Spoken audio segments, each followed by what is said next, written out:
பெருநகர சென்னை மாநகராட்சி மற்றும் சென்னை குடிநீர் வாரியம் சார்பில் 1893 கோடி ரூபாய் மதிப்பீட்டில் முடிவுற்ற 28 திட்டப்பணிகளை திறந்து வைத்து துணை முதலமைச்சர் உதயநிதி ஸ்டாலின் அதில் கலந்து கொண்டு அந்த நிகழ்வில் பங்கேற்று வரக்கூடிய காட்சிகளை நாம் நேரடியாக பார்த்து வருகிறோம்.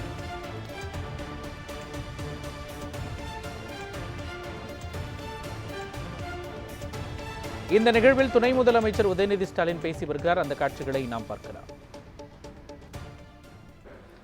ரூபாய் 1893 கோடி ரூபாய் மதிப்பீட்டில் முடிவுற்ற திட்டப்பணிகளை தொடங்கி வைத்து புதிய திட்டப்பணிகளுக்கு அடிக்கல் நாட்டி புதிய வாகனங்களை பயன்பாட்டிற்கு தொடங்கி வைப்பதில் மிகுந்த மகிழ்ச்சி அடைகின்றேன்.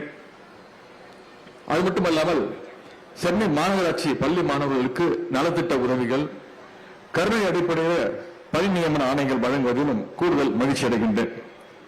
கடந்த 50 ஆண்டுகளில் சென்னை அடைந்துள்ள அந்த வளர்ச்சியை வார்த்தைகளால் சொல்லிவிட முடியாது.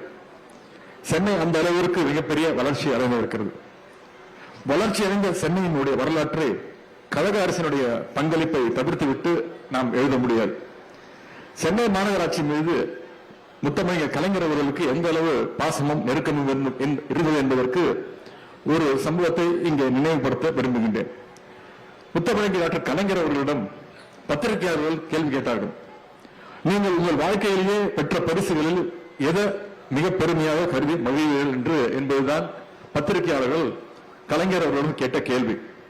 அதற்கு கலைஞர் அவர்கள் சொன்ன பதில், 1959 சென்னை மாநகராட்சி தேர்தலில் கழகம் எப்படியும் வெற்றி பெறும் என பேரறிஞர் அண்ணாவிடம் வாக்குறுதி அளித்து அந்த வெற்றியையும் பெற்று முதல்ல திமுக மேயர் பதவிக்கு வருவதற்கு பணியாற்றுவதற்காக சென்னை மெரினா கடற்கரை நடந்த ஒரு பொதுக்கூட்டத்தில் பேரறிஞர் அண்ணா அவர்கள் எனக்கு பாராட்டி ஒரு மோதிரம் அணிவித்தார்கள்.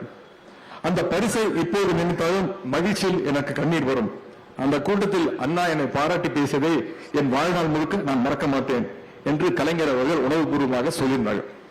அந்த அளவுக்கு கலைஞர்களுடைய பொது வாழ்வில் சென்னை மாநகராட்சிக்கு என்று ஒரு தனி இடம் உண்டு.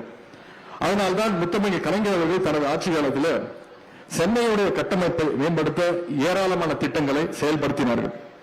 நம்முடைய முதலமைச்சர் அவர்கள்